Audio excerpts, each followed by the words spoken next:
Hello YouTube, it's your boy B3 back with another kicking movie reaction review. Last time we reviewed Pumpkinhead 2 Blood Wings, and today we are reviewing Pumpkinhead 4 Blood Feud. If I accidentally call it Blood Wings, please forgive me, they're very similar titles. And we did skip the third one, but that's because I had to get a physical copy of the third one. Because you know I like to get all my movies legally. But I got a digital copy of Pumpkinhead 4 Blood Feud on Amazon. You can get a digital copy and it downloads straight to your Amazon library, so you can stream it anytime, anywhere you want. And if you get it on Amazon digitally, it's about $10, but it's a rare movie. It was a very limited release, so if you want like the DVD or something, it's going to cost you like $60 at least. It's a very rare film, so I'd say I recommend getting it digitally. And then you'll have a copy of it forever as long as you have an Amazon account. But Pumpkinhead 4, Blood Feud, I'm going to give you a read-up real quick.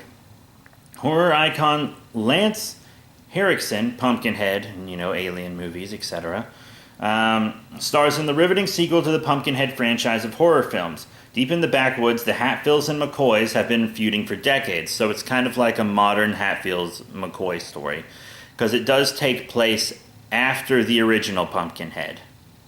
It takes place after the original Pumpkinhead because they mention Ed Harley multiple times, and Ed Harley's ghost is in it. That's why Lance Henriksen's in the movie, because he plays Ed Harley's ghost. But now Jodie Hatfield and Ricky McCoy have confessed their love for one another, and their families are not happy about it. When Ricky's younger sister is brutally killed by the Hatfields, Ricky vows to end the conflict once and for all by summoning the vengeance of Pumpkinhead. Directed by Michael Hurst, starring Amy Manson, Bradley Taylor, and Claire Lambs, in addition to Lance Henriksen. Yeah, most of the acting in this film wasn't so great. Amy Manson's was a little bit better than everybody else's, to be completely honest. I think she was also in Blood Monkey. I don't know. I haven't seen Blood Monkey, but I feel like she was. If I'm thinking of the right person. But, so they are kind of meeting up and stuff, and then the Hatfields try to rape his sister, but then end up killing her instead. Thank goodness, because anything with a rape scene I hate to watch. Rape scenes make me sick to my stomach. They usually don't even benefit the plot. They're just there for shock or something. I hate rape scenes. That's why I stopped watching Game of Thrones forever ago, because I hate rape scenes.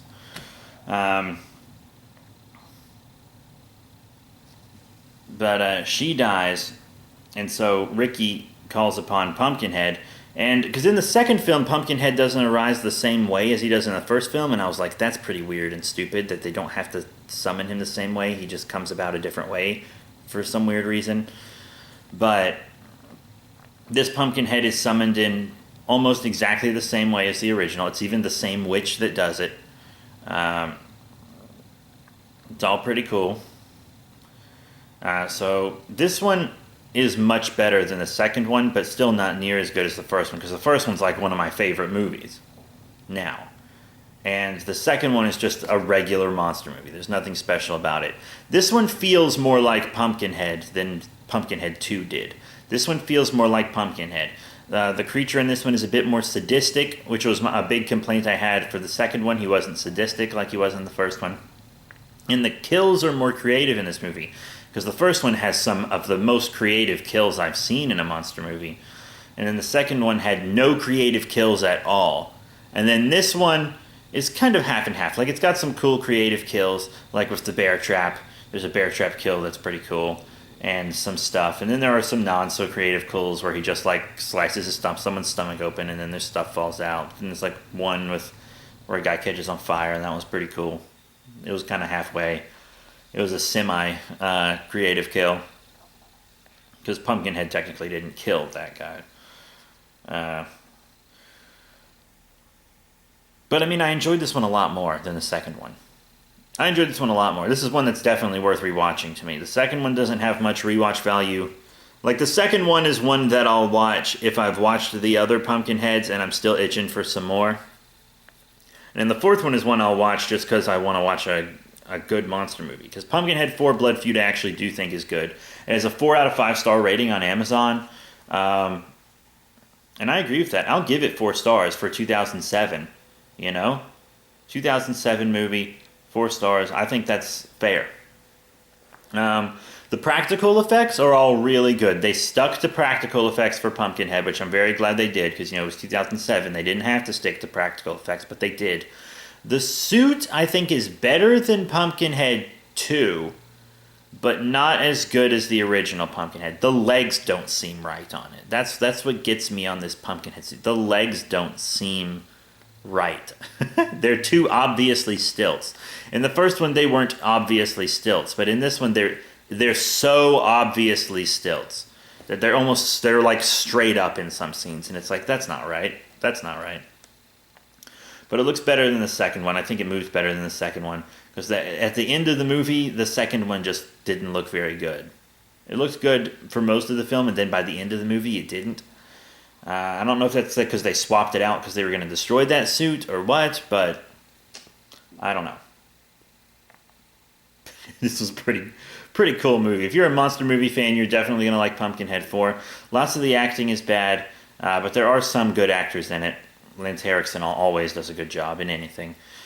And then, I already talked about the practical effects. Let's talk about the digital effects, because there are some really, really shitty digital effects in this movie. All the practical effects are great. All of the digital effects are garbage. There's like this digital blood on the sheriff's torso, and it's like shifting because it's not tracking right. And it's like, oh my god, that's one of the worst blood effects I've ever seen. That's one of the worst blood effects I've ever seen.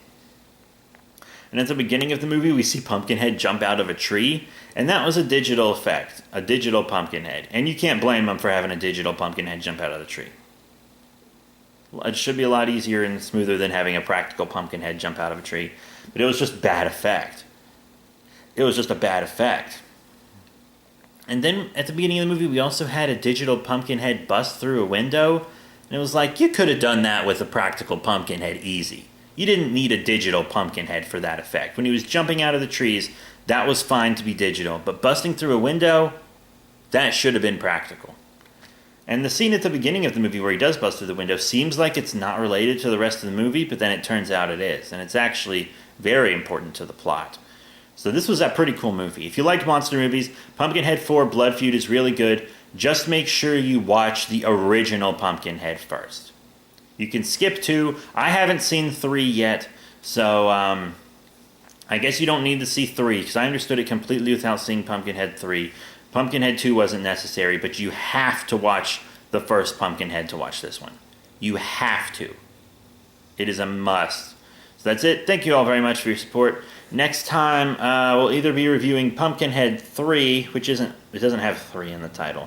We'll either be reviewing the third Pumpkinhead, or we will review another rebirth of Mothra. I'm still on a break from the 50s sci-fi movie set, but we're going to get back to that. I just feel like watching a lot of monster movies.